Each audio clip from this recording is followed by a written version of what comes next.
Good morning বন্ধুরা, কেমন আছো? আশা করি সবাই ভালো আছো। তো তোমরা উঠেছো নাকি শুয়ে আছো না চা খাচ্ছো জানি না।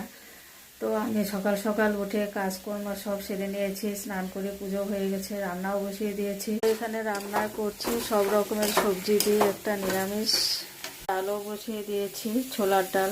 আজকে রান্না হচ্ছে ছোলার ডাল আর নিরামিষ সবজি। কেন আমার টাইম হয় না সকাল সকাল বেশি কিছু করার। তো আমি 9টায় যাই, আসি বিকালে 4টায়। তো তোমাদের আগের ব্লগও বলেছি। তো কি করব বন্ধুরা, আমার এভাবেই চলতে হয়। এটা হচ্ছে আমার ভাড়া ঘর, আমি এখানে ভাড়া থাকি ছেলেকে নিয়ে।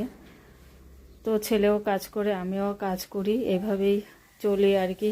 কি বলবো বন্ধুরা, মাথার উপরে গার্জিয়ান না থাকলে যে কষ্ট যাদের নাই তারাই বুঝে, আমার তো থেকেও নেই। তো এইভাবেই চলছে, এই জন্যে বলছে তোমরা আমার পাশে থাকো, আমাকে সাপোর্ট করো, আমার সাবস্ক্রাইবার করে দিও।